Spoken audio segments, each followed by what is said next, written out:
میرا نام سارہ ہے۔ میں مڈل کلاس طبقے سے تعلق رکھتی ہوں۔ میرے ابو میرے بچپن میں ہی وفات پا چکے تھے۔ میں اور میری امی گھر میں رہتے ہیں اور میرا کوئی بھائی بہن نہیں ہے، اس لیے میری امی نے اپنے بھتیجی کو ہمارے گھر میں رکھا ہے تاکہ ہمارے گھر کے کام کاج وغیرہ کر سکے، سودا سلپ لانے کے لیے ہماری مدد کرے۔ میری امی کا بھتیجا یعنی میرے ماموں کا بیٹا اسد غربت کی وجہ سے میں پڑھائی نہیں کر سکی، بس اپنے گھر میں ہی رہتی ہوں۔ سلائی مشین لے ہوئی ہے، تھوڑے بہت کپڑے وغیرہ آ جاتے ہیں، ان کو سلائی کرتی ہوں تو کچھ پیسے آ جاتے ہیں۔ میرا کزن اسد جو مجھ سے 1 سال چھوٹا ہے روزانہ شرارتیں کرتا رہتا ہے۔ میں اسے کہتی ہوں ایسے مذاق نہ کیا کرو، مجھے یہ سب پسند نہیں ہے۔ ایک دن میری امی کہیں جا رہی تھی، اسد کو کہا اپنے بہن کا خیال رکھنا، اس کے ساتھ رہنا، باہر کہیں نہیں جانا، میں شام تک واپس آ جاؤں گی۔ امی چلی گئی اور اسد ایک کمرے میں چلا گیا۔ تھوڑی دیر بعد کمرے کے اندر سے آواز آ رہی تھی۔ میں نے کھڑکی سے جھانک کر دیکھا تو اسد موبائل یہ گندی فلم دیکھ رہا تھا اور بہت مدہوش بیٹھا تھا۔ میں نے فلم کو غور کیا تو مجھے بھی اچھی لگنے لگی، پھر میں چپکے سے دیکھتی سے رہی۔ میں اسے دیکھی جا رہی تھی کہ اچانک اسد کی نظر مجھ پر پڑی اور میں بہت شرمندہ ہوئی، اپنی نظریں نیچے جھکا کے باہر بھاگ گئی تو اسد میرے پیچھے آ گیا، کہنے لگا کہ تم نے دیکھا؟ میں نے کہا نہیں، میں نے کچھ نہیں دیکھا۔ پھر کہنے لگا دیکھو میرا بھی آپ دل آیا ہوا ہے، اگر آپ راضی ہو تو مجھ سے پیار کر لو۔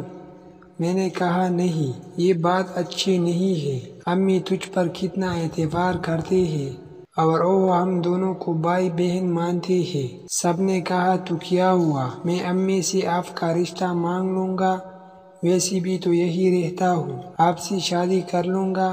میں کہا نہیں، میں نہیں کرتی ایسا کام۔ اس نے کہا ٹھیک ہے، آپ کی مرضی ہے، جو دل کرے کرو۔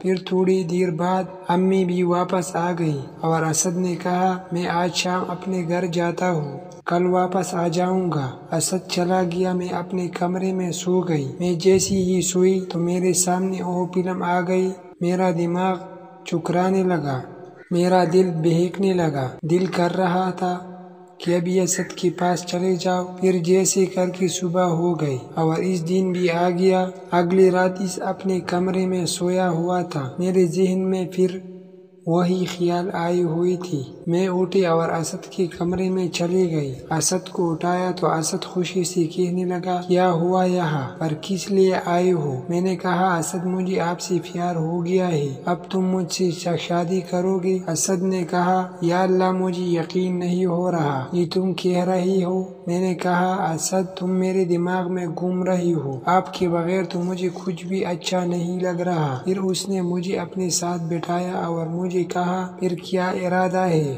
میں نے کہا نہیں، کام نہیں کرتے، ہم شادی کے بعد ہی کریں گے، اب بس امی سے اپنی شادی کی بات کرو۔ پھر اس نے کہا یار کچھ نہیں ہوتا، شادی تو ہماری ویسی ہو جائے گی، امی منع تو نہیں کرتی، بس ابھی کر لیتے ہیں، آپ کو بھی سکون مل جائے گا، مجھے بھی۔ پھر میں اس کی باتوں میں بہک گئی اور اس کے ساتھ وہ سب کیا جو بیوی اور شوہر کرتے ہیں۔ رات کو میں اپنے کمرے میں چلی آئی، کچھ دن گزر گئے، اس دن میں کو شادی کے بارے میں کچھ نہیں کہا۔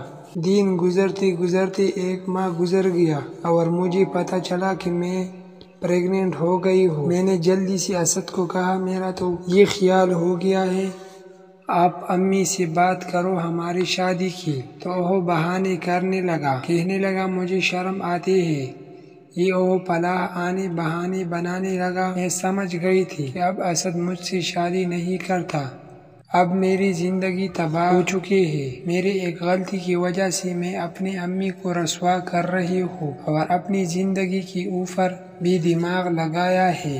پھر میں نے اس کو سیدھا سادہ ہی کہہ دیا، میں نے کہا اگر شادی کرنی ہے تو ٹھیک ہے، نہیں تو میرے گھر سے دفع ہو جاؤ، کبھی منہ بھی مت دکھانا۔ اور میں امی کو جا کر تمہارے بارے میں سب بتا دیتی ہوں۔ وہ گھبرا گیا اور کہنے لگا ارے یار میں تو مذاق کر رہا تھا، بس میں ابھی جا کر امی کو کہتا ہوں۔ وہ فوراً چلا گیا اور میری امی سے کہنے لگا میں ویسے تو آپ کے گھر رہتا ہوں، آپ میری شادی اپنے بیٹے سے کروا دیں تو کیسا اچھا رہے گا، اس وجہ سے آپ لوگ بھی شرمندگی محسوس نہیں کرو گے کہ میں آپ کے روزانہ کام کرتا ہوں، پھر تو میرا گھر ہو گیا۔ امی نے جلدی سے ہاں کہہ دی اور کہنے لگی اگر تو نے تو میرے منہ کی بات چھین لی مجھے کیا اعتراض ہے، آپ شادی کر لو۔ پھر ہماری شادی ہو گئی اور ہم ہنسی خوشی زندگی گزارنے لگے۔